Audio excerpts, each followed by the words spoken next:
All right, good afternoon, everyone. Um, the sun is going to be coming in on me just a second. Hang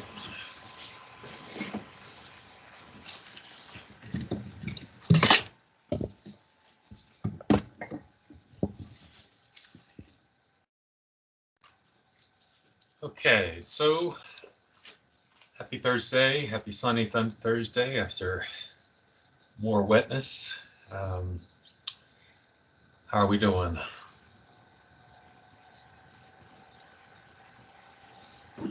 Doing pretty good. Been All right. I bought a steam cleaner over the weekend, and it's been a great $25 investment. I don't know if you guys have one. You should get one. You bought a what? What was it you bought? Oh, it's a steam cleaner. Like you clean use the steam, and you don't have to use chemicals. And it's just like, oh, it's. I saw it on TikTok, and now I'm totally addicted. So it's That's great for spring cleaning, I guess. that's affordable. That's affordable. It was a, it was a really good $25 investment. It's that time of the year. Clean it out. Yeah. It's. I think we're all tired. Yes, Samantha. Definitely all tired. I am burnt. I think a lot of us are burning the candle at the both ends, and I think my candle has no more wax. Hopefully, I'll get a new candle over the weekend. Is what I'm hoping for. I'm definitely not going to be doing any spring cleaning this weekend. So, um, but thanks for the recommendation, Ariel. um, Absolutely. Like I'm yeah. really stressed out, but it's therapy, so it's really good. That's Yeah, true. add it to That's the true. list. It's good. It's good to have an outlet, a healthy outlet for stress. Um, but other than um, yeah, having to go to work. um, well, we had the event yesterday, and some of you showed up. I saw your names up there, so thank you for showing out for the or showing in to the virtual um, event. It was interesting. It was not what we expected. Um, we actually might do it again with a different version. The ideal would have been if we would have been able to show the documentary and and then talk about it with the group that was present. Instead, we had four officers. Great. I think it was a great honor to have them there, and we were really happy that they showed up in the last moment. Actually, I just got them invited the day before, um, but they hadn't really watched the documentary. One of them had, and the other one of them had seen part of it, but you could tell they weren't really cued in to the subject of the documentary. And the director was there, and she only got to answer two questions because everybody wanted to ask Chattanooga police questions, and it kind of got lost in the shuffle with the documentary did. So we're thinking about bringing the director back so that we can give her an actual opportunity to talk. Um, and oh, are you having audio troubles? Anybody else having audio troubles? David I said can hear he's you just fine. okay. David, you can't hear me. Is that what you're saying?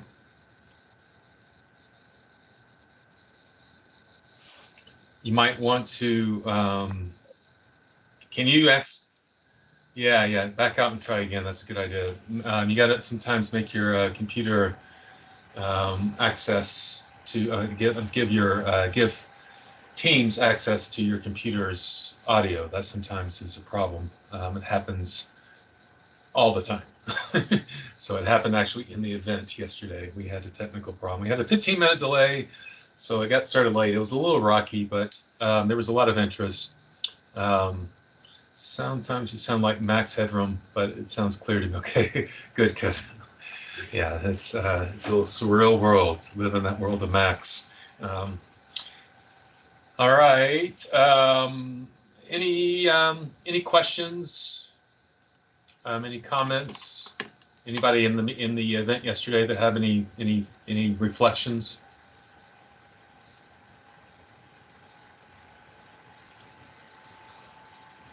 many people got to go? Like, I was there, yeah, but I got kicked out before it was over, which was kind of unfortunate. I don't know what happened, but that's okay. Just Yeah.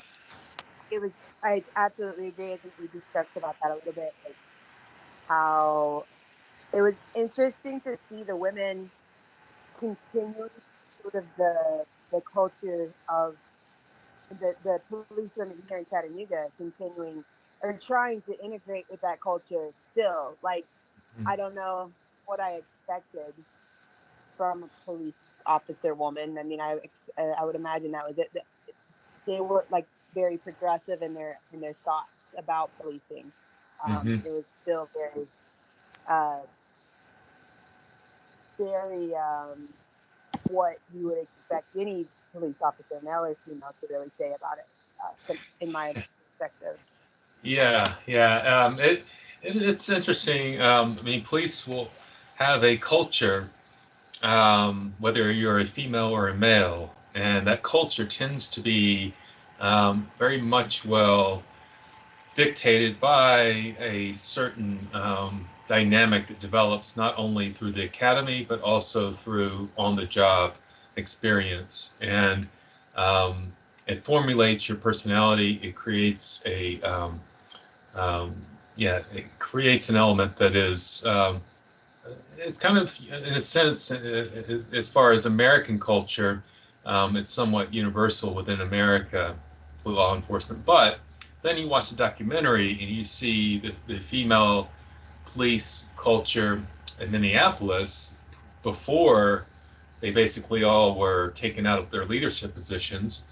And you realize there is a progressive element to law enforcement, and they tend to be females. But we definitely saw a different side of that with the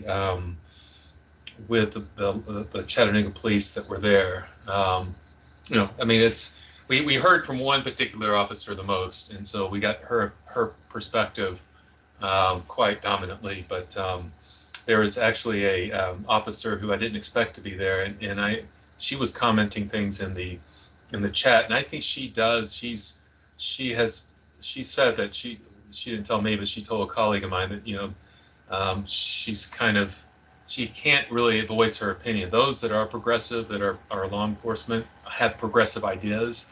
They can't vocalize them. There's cultural pressures to keep underneath the low. Well, I lost everybody on the screen for a second. Okay, you're back. Can y'all hear me okay? Is the system working okay? I can hear you, but I lost everybody on my screen too.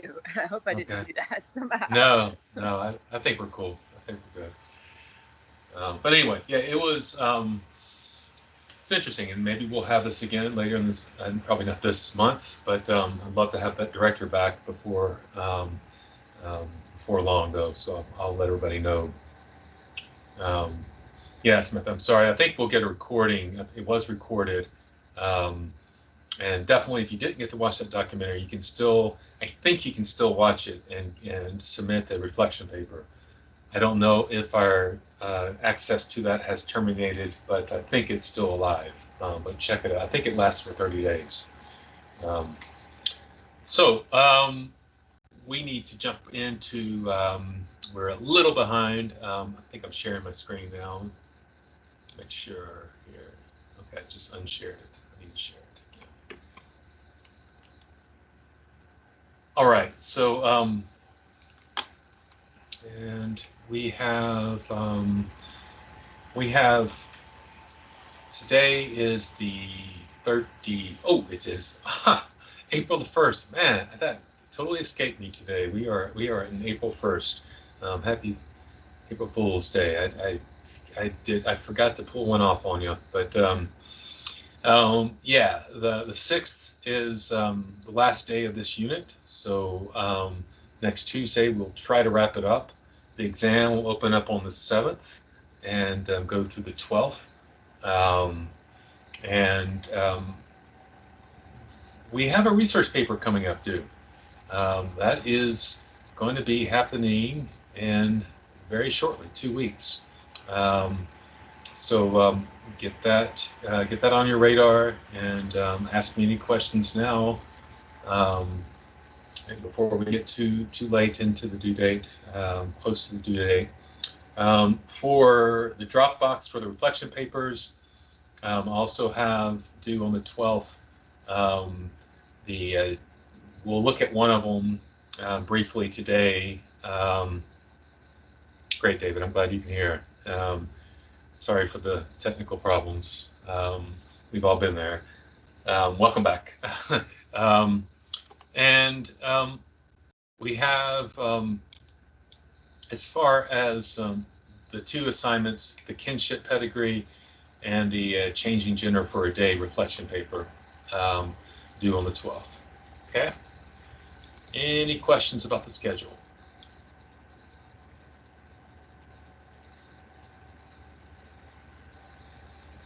All right. Well, let's carry on then. Silence means that everybody is on top of it. All right, we left off with a little bit of a cliffhanger, but it's a little anticlimactic because it's not as exciting as it sounds. Ghost marriages is something that is a dynamic in a lot of cultures around the world,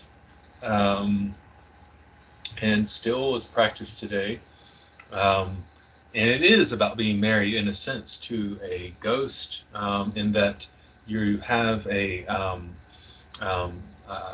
symbolic there's two different versions of this. So when you have a loved one that died, when you have your significant other that dies, and you carry on your marriage with your husband or wife, significant other, through another person. That's what we're going to talk about that in a minute. The other is if it's different. It's completely different. You're married from the start. Nobody dies in order for a ghost to happen, but you symbolically marry a male or a female based upon the assignment to you. So let's give some examples of this. And both of these are related to unilineal descent kinship grouping. So the Nuer of Sudan, which is a patrilineal descent group, because it's patrilineal, it's through the father's lineage. You want to protect that lineage through marriage, and through the offspring of the marriage. So what if you don't have a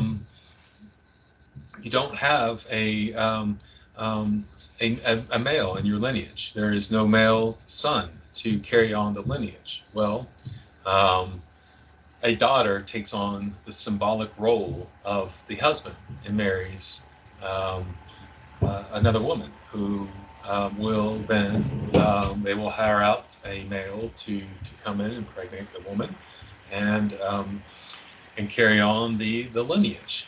So that is, as far as ghost marriage, that's one version of it. And the other version is like what I said, a brother dies, and the wife has to marry a younger brother of the husband that dies, that brother, younger brother, takes on the identity and the name of his older brother. Typically, the oldest brother, the oldest and matrilineal, is the oldest daughter who marries first, and then their younger siblings are there in support, and sometimes act as substitutes in case their siblings die or can't carry on. Because the logic, of course, is that it is the patrilineage, and it's the group that's more important than the individual, the family over the individual. So that is patrilineal. So this is a form of social fatherhood as well. Social fatherhood is whenever you are taking the biology out of the equation in a in the actual parenting of a child. do we have social fatherhood in our own Western American society? Is there any social fatherhood acting? Like stepfathers? Yeah, that's an example. Absolutely. Um, you have yeah, but however, so it goes beyond the biological component, right? And socially taking on that role if the real father is not also engaged. So it depends. But another example, are there any examples?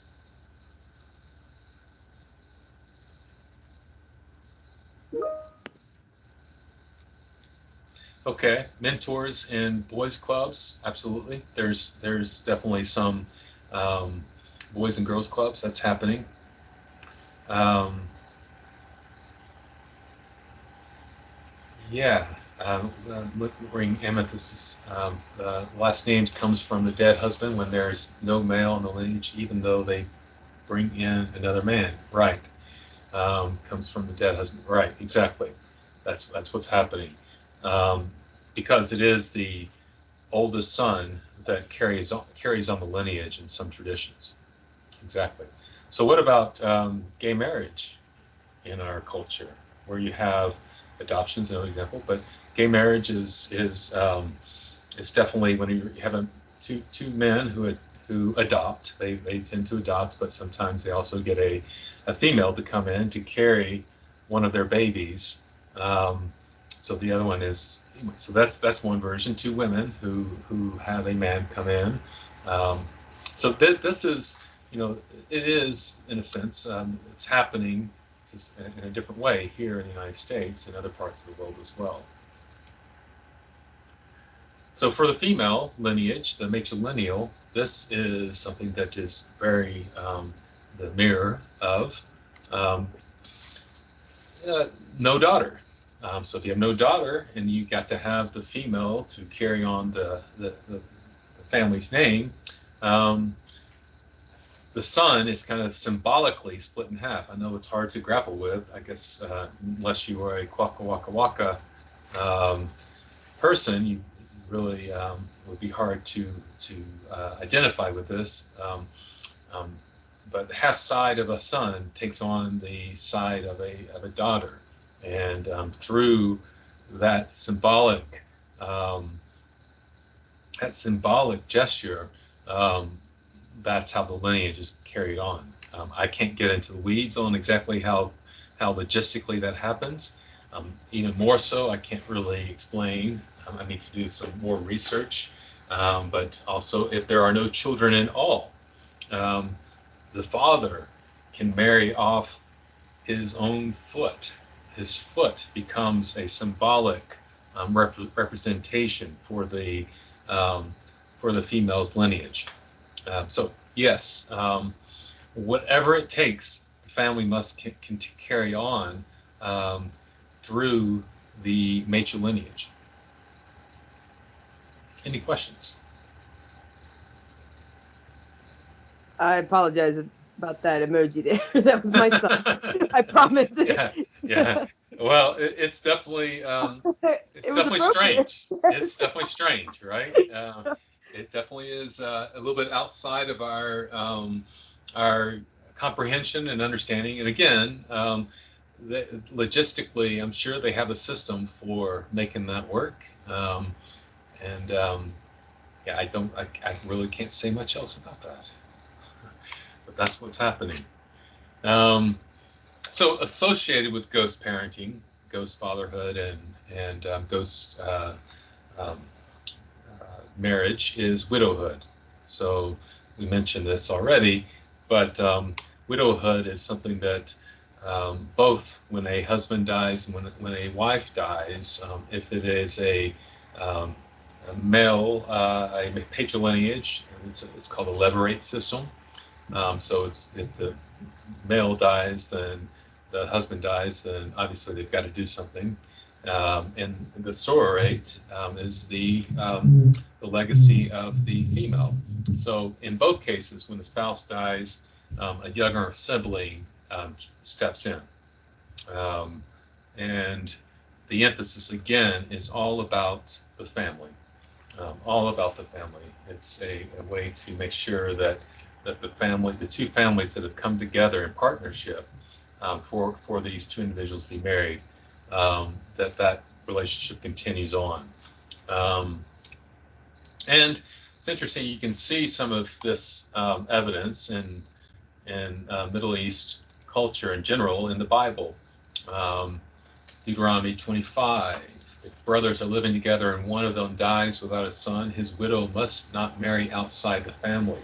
Her husband's brother shall take her and marry her and fulfill the duty of a brother-in-law um, to her. So, and reading on down, it's interesting what happens if they reject this tradition. If they reject that tradition, then the elders, verse 8, then the elders of his town shall summon him and talk to him. If he persists in saying, I do not want to marry her, his brother's widow shall go up to him in the presence of the elders and take off one of his sandals, spit in his face, and say, this is what is done to the man who will not build up his brother's family line. So there you go. Um, throwing off your throwing your sandal in Middle Eastern cultures is one of the biggest insults you can do. If you remember, during the post 9/11 days in which we went off to war in Iraq, George Bush had a sandal thrown at him in the middle of the press conference. So don't watch out for those sandals. Any questions about this?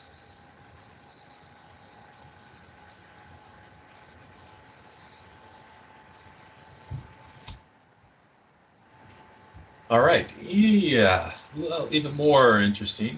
Well, it's all to me interesting. Um, is this notion of marriage as an economic exchange?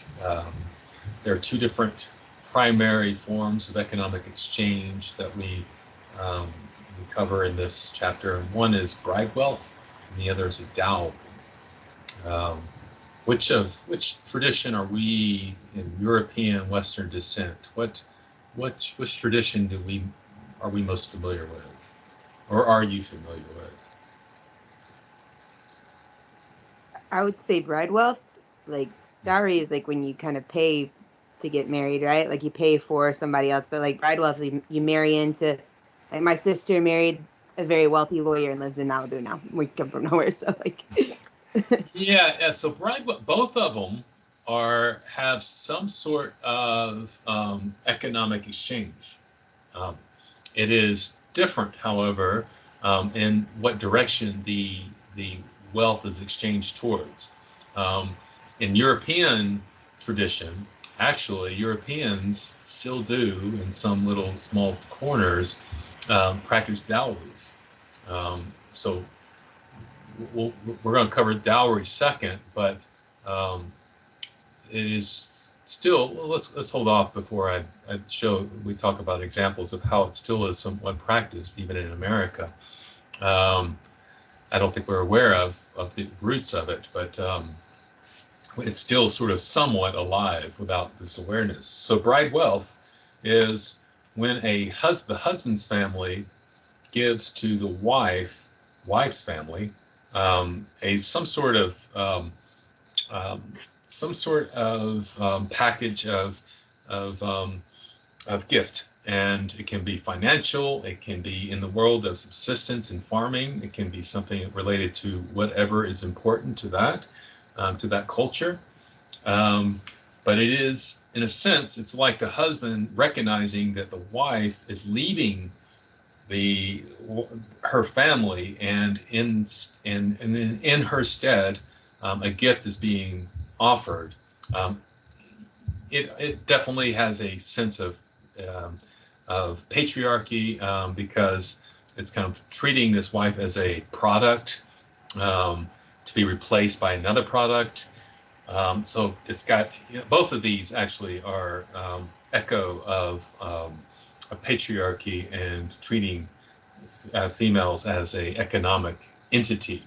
Um, So the larger the size of the gift, the more prestige. And it is a way to somewhat bless the future offspring with legitimacy. And if there is a divorce, it's kind of like a down payment, or like not down payment, but it's kind of like an insurance policy. Both of these are for preventing a divorce in the future, because if there is a divorce, that bride wealth has to be returned. And this is not something that wants to happen. So yes, that's bride wealth. Sometimes it can be done in the form of service, which the husband, the groom, does some sort of work for the wife's family. So bride wealth, bride service. That's one version. The other is dowry. Dowry. So of course it's the reverse. Ariel says, my sister's husband brought my mom a hot tub and a dental implant veneers. Okay, there you go. That's you got yourself a built-in bride wealth without even knowing it. It's I mean, there is this tradition of exchanging gifts at weddings, but it's kind of interesting whenever you see a tradition pop up that you didn't know there's a name for it. Dowry is the bride's family giving to the groom's family a gift. And if you don't give this gift, the bride's family becomes shamed. And this happens in places like India, where there is a overvaluing of maleness, and to the point of, it's problematic, to say the least. And in China as well. But India is well documented as far as what happens with dowry, and the prestige of maleness is highlighted by the fact that not only are they the inheritance of their family's property, but to be married, a woman's family actually has to pay the male's family, the groom's family, to take their daughter. And so girls being born into that tradition become an automatic burden on their family, because to get rid of them, they actually have to pay another family to take them. I mean, talking about patriarchy in a sort of, the essence of patriarchy manifestation. So it is definitely, it's got some issues. And what happens, of course, as a result is that girls born in often experience from their own family infanticide at birth, abortion and infanticide as a result. And also horrifically, if sometimes the family, the daughter's family will, the bride's family will pay the groom's family in installments, and if they don't make their payments, then sometimes they have what's called accidental bride burnings in the kitchen. And I have the statistics up there from 2009 to 2013, the number of bride dowry deaths. In other words, the wife is murdered. And as a result, there's been two different waves of legislation to outlaw dowries and the tradition of dowries in India. But the traditions carry on, to say the least, as noted in the number of deaths that still are happening. And yes, this is the ugly side of a dowry. Do we have any dowries in the United States? How is that somewhat seen in the United States? Anybody have a reference point?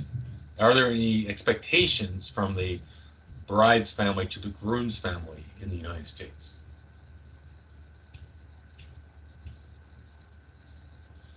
Who's supposed to Hey, Nils, yeah. Go ahead. I'd say there are those expectations, but it's sort of shared between like both families.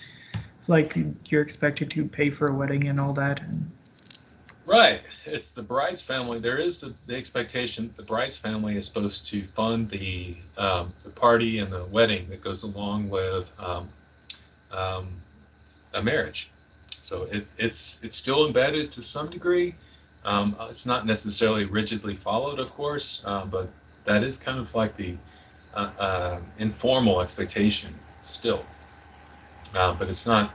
Obviously, the dowry in India is a completely different ballgame, completely different realm. Anybody else? Adam, Bradley, you were going to say something. Is that what you were going to say? Yeah, that was just what I was gonna say. Okay, thanks. All right, so this is often a pretty interesting line of consideration. Arranged marriages and unarranged marriages. Whenever two people get married, there is some sort of passage of identity. There's some sort of reformulation of the identity and how we go about that. There are traditions behind that new identity differ and can be broken up into different groups, unarranged and arranged. So when we talk about unarranged, which we are of course most familiar with, there is a time period of courtship. There are um, potential a wedding ceremony, and then two people become one. Um, and what are the ideals behind this passage? What's kind of the ideal story, story that is told? Is What does romance have to do with this story? So you love each other before you get married? Like, is that the idea? Yeah, yeah. You and who brings these two people together, and why do these people come together? Oh, their families bring them together at a wedding, or no, they bring each other together. Right, right, right. Okay, So gotcha.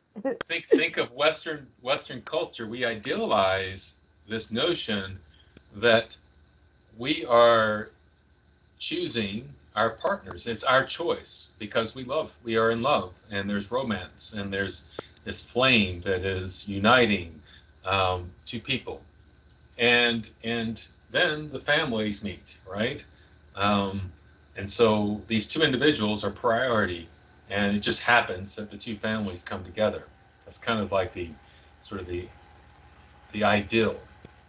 So let's hold on to that stereotype and that idealism as we talk about unarranged marriages. So arranged marriages, excuse me. It is what it says it is. Two people who get married because they're arranged. Who arranges it? Their families. Their families, right? So their families do. And are they happy or unhappy? What do you think? Do you think that most of them are happy Well, deep down inside? I actually know a couple from India that they had an arranged marriage, and she's not happy. So I would assume that goes pretty far, but she does it for duty. She doesn't really think about it honestly, like the way I do. She does have a different perspective, but she doesn't like him. So Hmm. there's that. How long have they been married? Do you know? 23 years, I think. Wow, wow. But you know what? There's a lot of American couples who've been married that long and longer who don't like each other either.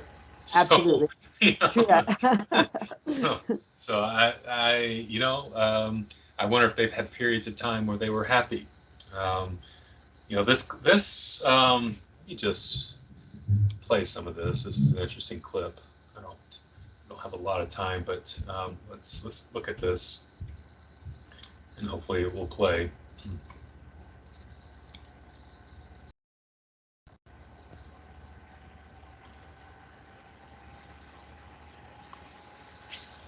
dated. It's quite old. It's about Arranged marriages.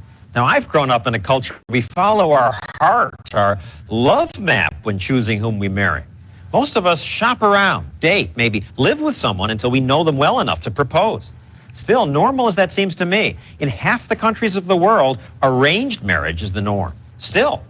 And even in America, they happen more often than you think. Love at first sight, and I think that's more of a myth than a Jaisal Mezwani believes marriage should be arranged. When you see someone and you get along with them well enough, and you know that they come from a good family, a good background, and well educated, and those are the things you're looking for in a wife. Doesn't sound very romantic. It takes the romance out of it.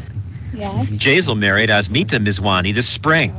Jaisal's a ceramic engineer who's lived in Montville, New Jersey most of his life. Had he married in his native India, he would have ridden to the ceremony on a white horse. But since he's now in America, he found a more Western way to arrive. What Jaisal didn't find, however, was Asmita. She was essentially chosen for him by family members. 100 years ago, the couple wouldn't have even seen each other until this white cloth was dropped during the wedding. Jaisal and Asmita had at least met. After just 3 dates, they agreed to the engagement. Marriage came 6 months later. The couple hadn't even known about each other until these two women, Jaisal's mother and Asmita's aunt, brought them together after deciding that Jaisal and Asmita had qualities that would make for a sensible marriage. We thought, it's a good match for the family because it's the same background, same education, and similar type of culture and religion we have.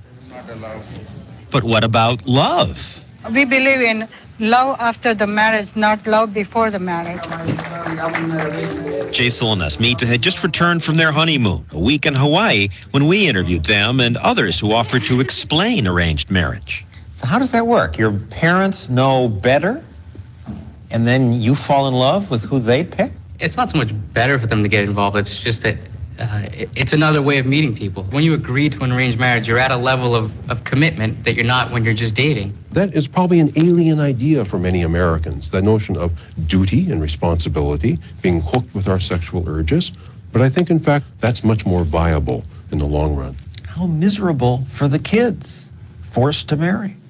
I don't think so. They've built a relationship to each other. And I think that there is a love there that may be as profound and as deep, though of a different quality, than the romantic enchantment that we find when we're 18. Ali Hassan, a pre-med student now studying in Nebraska, was told by his parents last year they'd found a bride for him in Pakistan.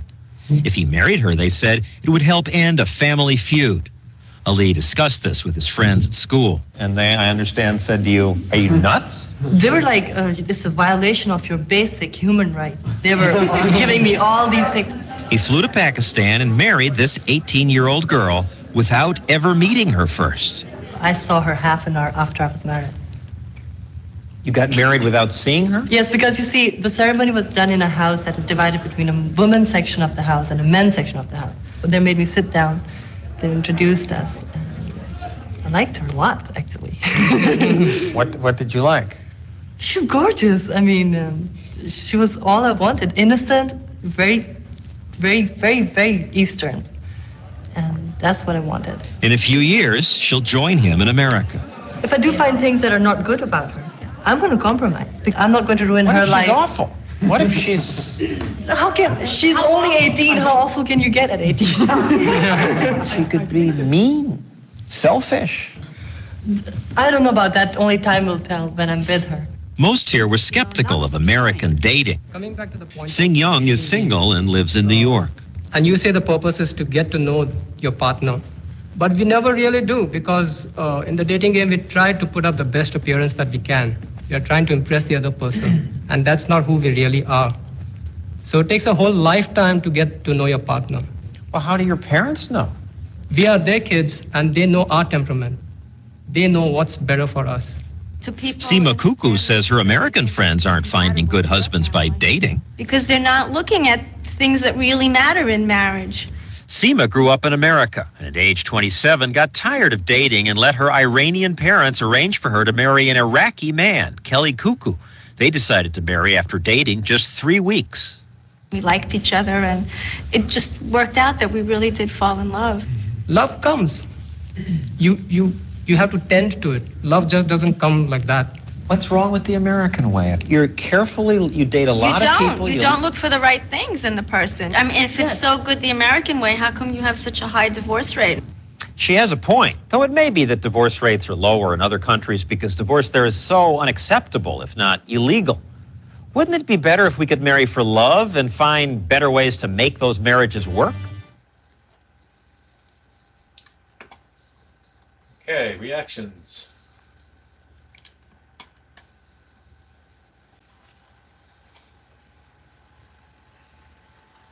What do you think? Is there some, do they have something, are they onto something? What is it that, why did they believe in arranged marriages? Well, like, I don't want to be the one that answers everything. I'm sorry. It's okay. Go ahead. Yeah,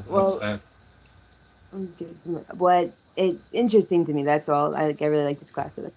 But I mean, I don't think maybe I'm the best voice as we mentioned last period as I'm going through a divorce. So about it, but at the same time, I think it's just and not only does Novi, my friend, has she been arranged for 23 years.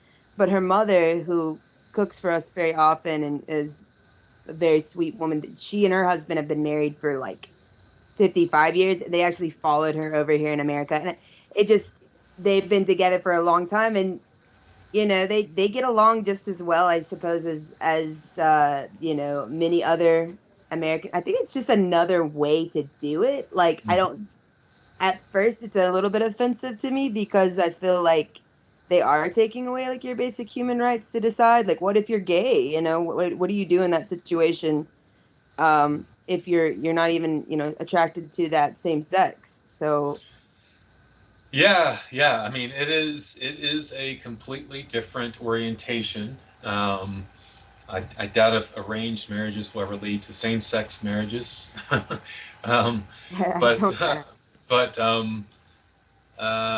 Yeah, there is the logic behind it is what? The logic is that their parents are more experienced in life and they've lived life already with decades ahead, and they are applying that by selecting for them. And obviously, it is about two families coming together here. It's more important about the two families than it is about the two individuals. So. You know, that is, and, you know, the idea is that, and if for those of us who are married or who've been married and, you know, working through those relationships, we all know that romance and the heat of the first moments of a relationship are not going to be the same. That's what gets us together, but then sustained is what the work is, where the work happens.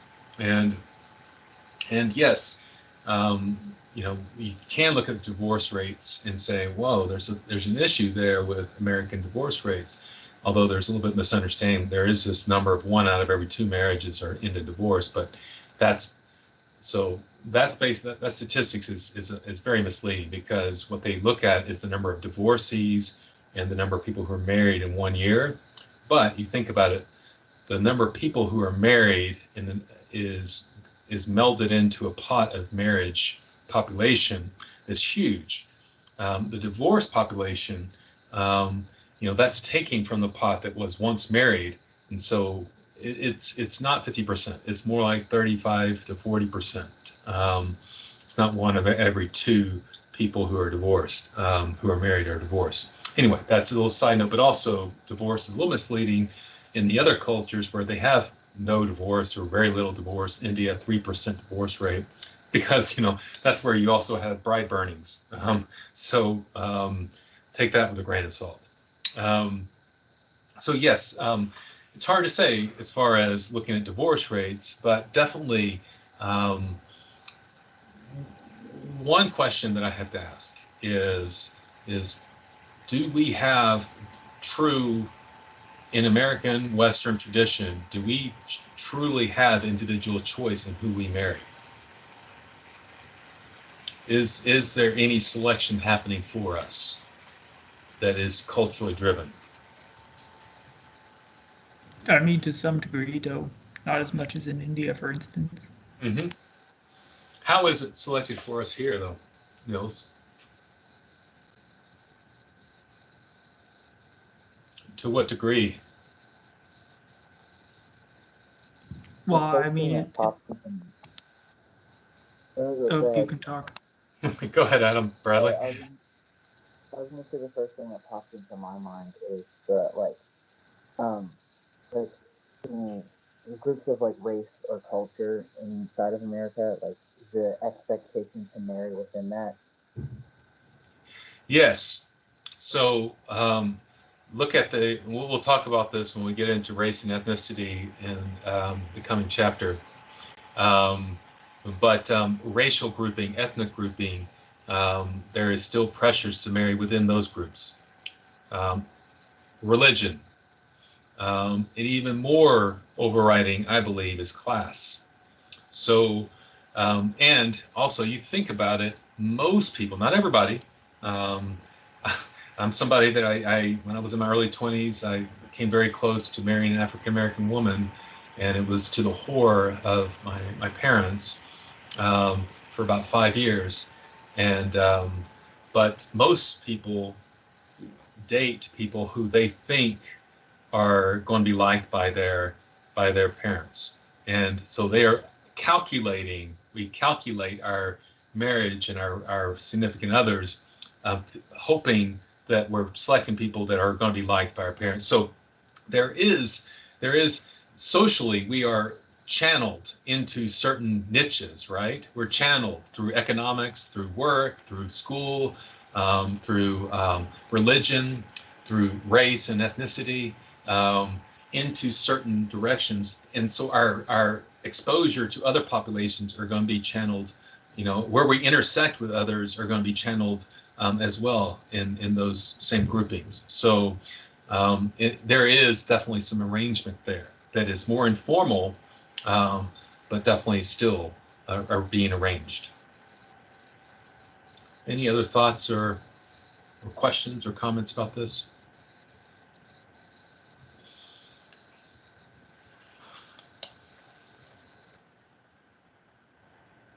Well, I'm going to talk about this briefly because we need to jump over to gender. After you get married, you have to settle down in a place, right? You have to choose where you're going to live. Often it's right where you met. But other times, and in other cultures, you move across the country to live near one of the families. And like we've talked about, in patrilineal cultures, you tend to live around the patrilineage. The fathers and the brothers live near each other. They settle near each other. And the same can be said with the matrilineage and matrilocal. So matrilocal, patrilocal, those are pretty obvious. There is another sort of version of both of these called avunculocal. Avunculocal is based typically in matrilineal cultures, but it's the brother, the uncle on the mother side that has the actual inheritance. So the descent name goes through the mother, but it's her brother who has the goods. And so it's a combination of maleness and femaleness here taking place. That's avunculocal, and Latin for uncle. So there's a couple other versions. Bilocal. Bilocal is you can choose. So this is, you can go to the female side or the male side. It's kind of one or the other. Typically, the choice is who's got the best economic situation, who's got the most goods, who's got the most resources. Then there is neolocal. Neolocal is you choose a completely new location away from both sides of the family, both the groom and the bride's family. You want to go make a new start as a married couple. What are we talking about when we talk about American culture? Is it neolocal, bilocal, patrilocal, or matrilocal? What would you say? I would definitely say neolocal. I mean, there's occasional, times where it's different, but I would say, like, in general, neo. When might be it different? It might be different. What would drive a couple to live near one side or the other? Resources? Yeah. So economics, right? Economics. So when economic hardships are prevalent, then really out of necessity you choose where to go where you have the most. And typically, because of look at, men are still paid, as we'll look at, some 81 cents to the dollar of a female. So men typically are the bread still are the primary source of better income than women are. So men still control often the purse, and so the choice typically goes to the male's side of the family, and when there is a choice, typically. So yeah, I mean, and that's definitely the ideal, though, is neolocal. That's the American ideal. Oh, individuality, start over, start anew. Let's move away and do it ourselves. That's the American rugged individuality playing out. But in reality, that's what I thought I was going to do too. I thought, when I got married in California, I never would come back here. But adjuncting in a land of PhDs that I was living in, and the cost of living out in California was astronomical. And we were ready to move out of that co-op that I've talked about for a couple of instances. So yes, any questions about pattern of residency?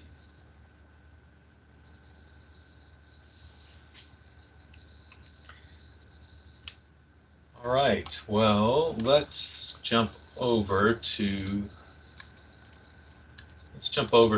gender before we run out of time.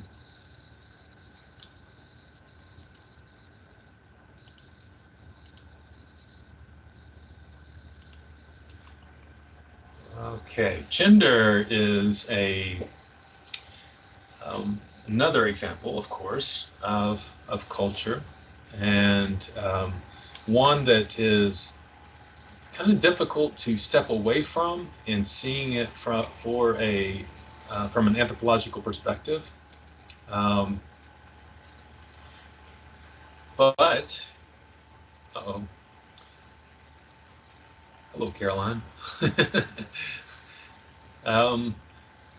But that's what we're going to intend to do, is to have an anthropological perspective.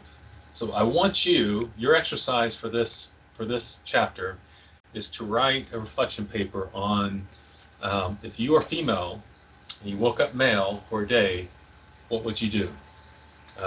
And likewise, if you're male and you woke up female, what would you do? So I'm looking for some serious thought about this. I'm not looking for you just to rattle off what's on the top of your head.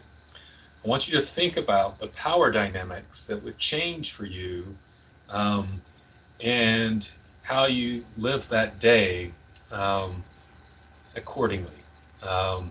And imagine it, and put yourself in those shoes, and really imagine it and reflect upon it. It does not require a lot of, there's no research here other than thinking about it for yourself, like most of these exercises are. But definitely think about it. So hopefully, as we talk about it in this chapter, today and on Tuesday next week, some things will come to mind. So it is a construction. It is a fabrication of our society as to what gender is, and there's a lot of variation that exists out there, and that's what we're going to look at some. As exemplary for how it is constructed. So remind ourselves, what is the cultural construct? We have these unquestioned beliefs and values that are unculturated, and they act as guiding posts to what's normal and what's acceptable in a group of people, right? So cultural construct. And there is no more controversial subject than gender as far as a cultural construct.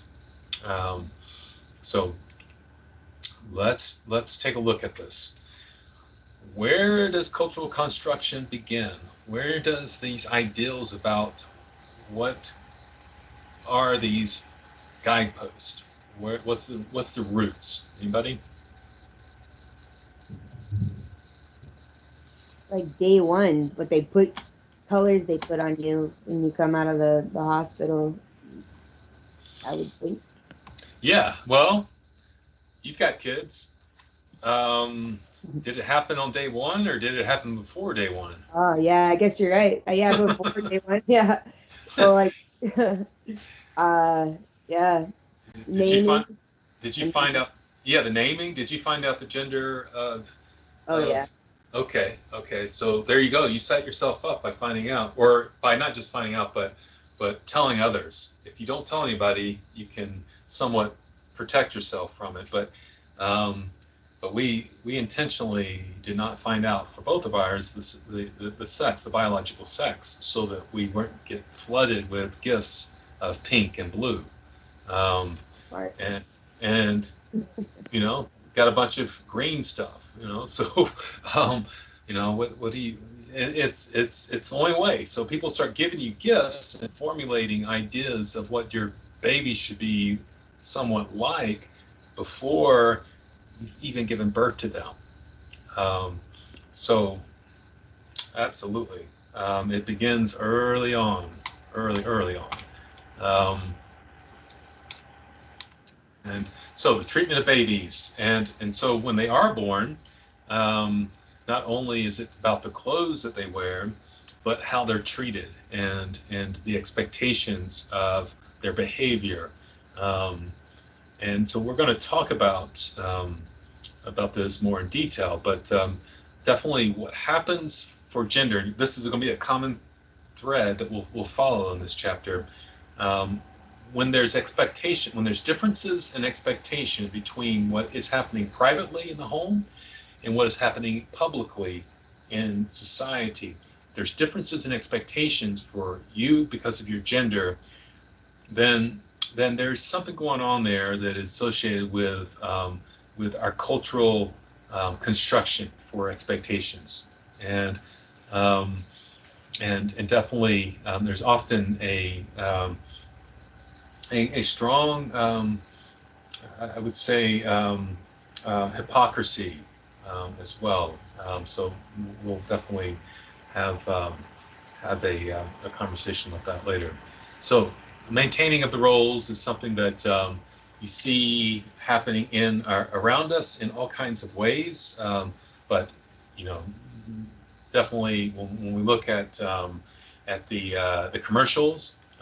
All these are pretty old commercials, but Disney, movies of all sorts from all kinds of different companies tend to have a stereotype of what is maleness and what is femaleness. I have a documentary that's probably, I don't know, 15 years old. A Misrepresentation is its name, and I haven't replaced it because I haven't really found one that really hits it on the head. You can get extra credit for watching that documentary and answering some questions for it for the end of the semester, but it is just built into Hollywood, built into our commercial world of product placement. So I'll play this quick one, this 3-minute one.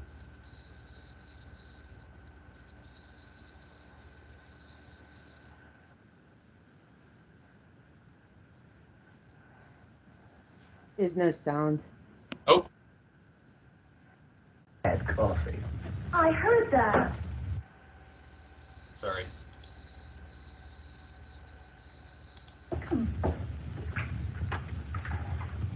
can such a pretty wife make such bad coffee? I heard that.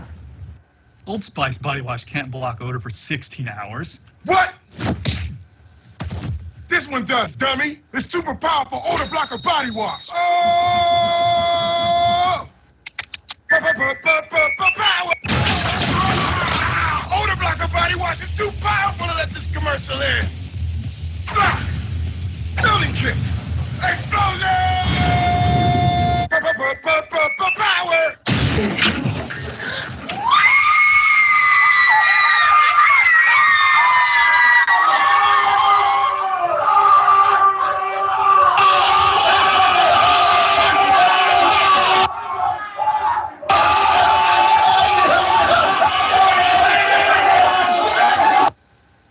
Hello, ladies. Look at your man. Now back to me. Now back at your man. Now back to me. Sadly, he isn't me. But if he stopped using lady-scented body wash and switched to Old Spice, he could smell like he's me. Look down. Back up. Where are you? You're on a boat with the man your man could smell it. What's in your hand? Back at me. I have it. It's an oyster with 2 tickets to that thing you love. Look again. The tickets are now diamond. Anything is possible when your man smells like Old Spice and not a lady. I'm on a horse. This flat tire needs a man, but when there's no man around, Goodyear should be. I wonder what would happen if I were to send this out. Jimmy, what are you doing? No, that was just... Got me? Yeah. Grab it, grab it, grab it! Probably nothing. Hey, Faith, can you help me out? Yeah. It's Valentine's Day. I gotta write something, but I can't. Just write what's in your heart. She'll think I'm dumb. No, she won't. Tell her how you feel. Come on, give it a shot. Okay. Dear Kim, your rack is unreal. So you sent that? My heart told me to.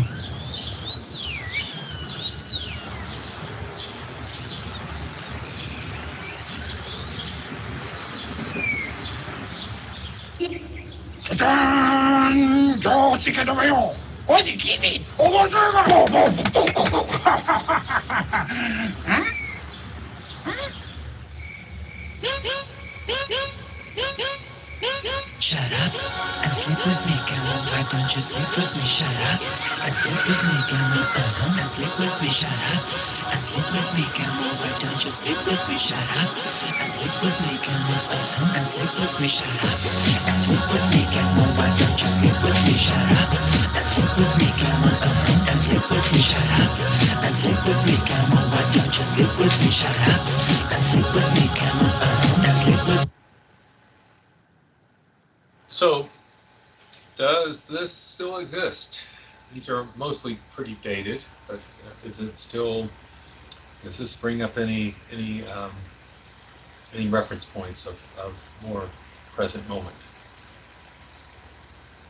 So, like, I mentioned my dad's kid stuff, so like I kind of grew up in a different world. Like I changed my dad's tires and stuff.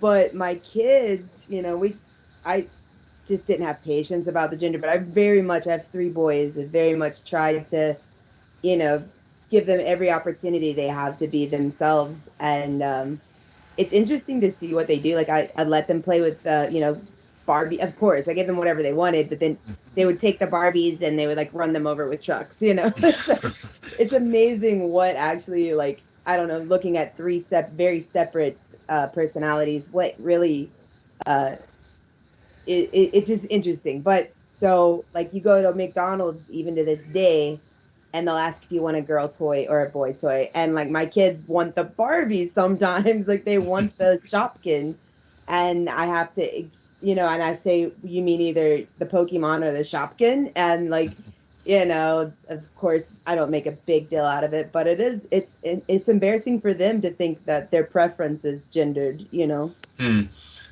So you think there's a natural inclination towards one or the other? Is it just a preference of particular personality? it's interesting because we definitely try to override the expectations for our two girls, but definitely we have one that is so deep into Barbie dolls right now. It is definitely embarrassing. Although most of them become deheaded and body dismembered in its bodies, and the hair cut off and whatnot. But sounds like me. Yeah. I mean, but also the direction of where not. So we're talking about earlier stages, but moving into later stages in the choice of sports versus dance versus swimming versus the different avenues of often gendered activities. Do you think there's still strong pressures to formulate where we go in our interest after Barbie dolls? G.I. Joe, yeah. I definitely think that there, even to this day, like you saw the difference in how the women's basketball team was treated in their gym versus the men's.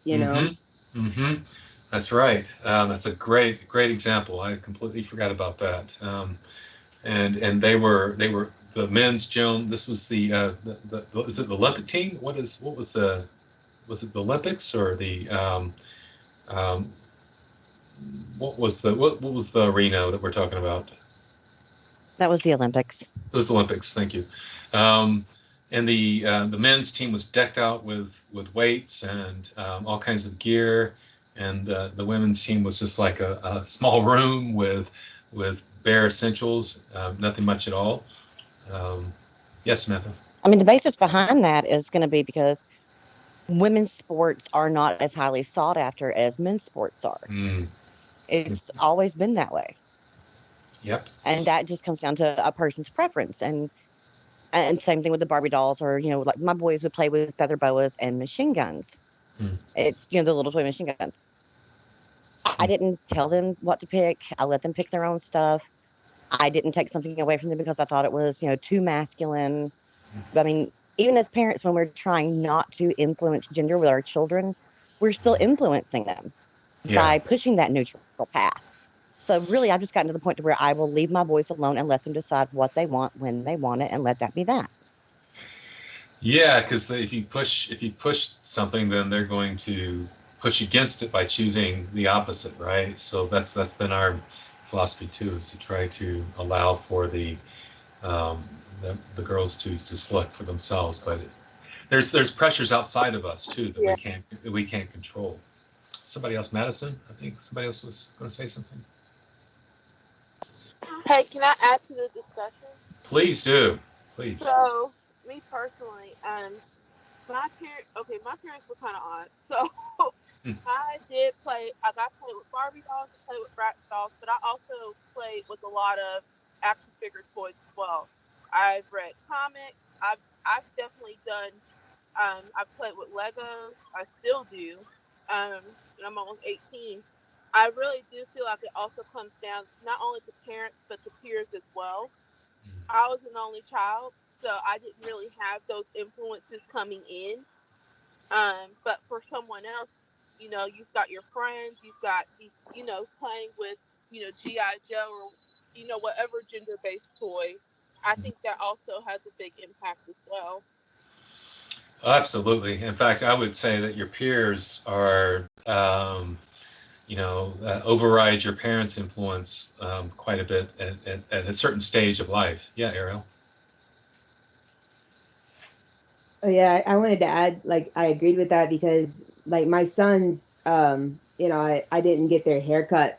They had very long hair.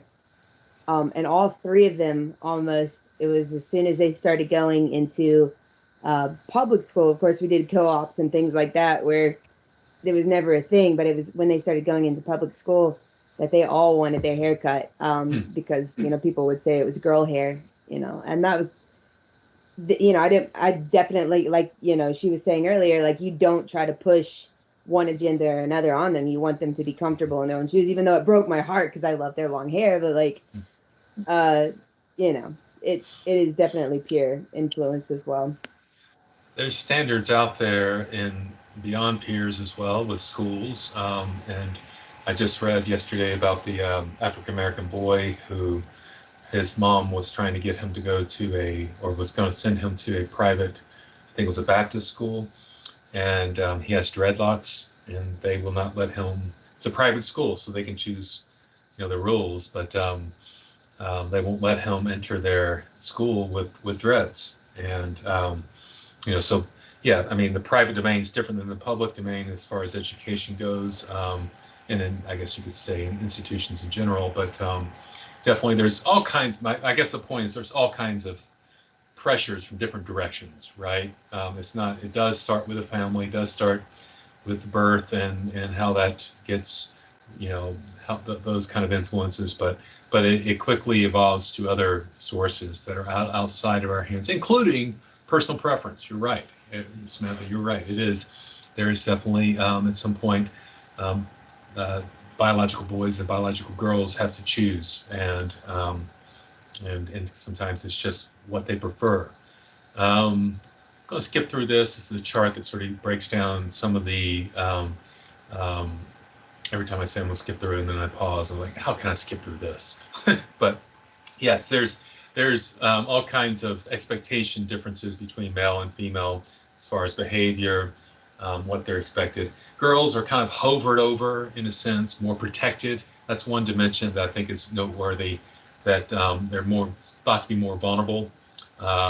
And by the way, most crimes that are committed are actually, it's men violating other men as far as crimes go. Women are less victims than men, but there is just this sort of standard that women need to be protected more, and they're not as strong.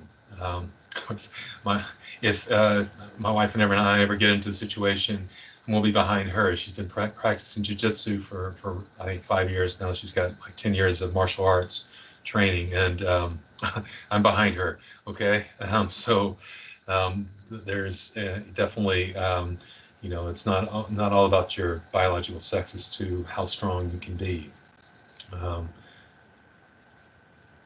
So gender and how we talk, language is something that is, we don't think about a lot of the expectations of our behavior when it comes to sort of our blind spots, and the languaging are, I don't think we really have time to get into this. I think it's probably going to be, we'll have to pause and wait till Tuesday next week. So with that, I appreciate y'all's conversation today, and thank you for your participation. And y'all have a great weekend. I'll hang out for another minute or two if anybody has any questions. If not, I will see y'all next time. But thank you, Errol. I'm going to click on that link and save it. That's a good one to have. Thank you.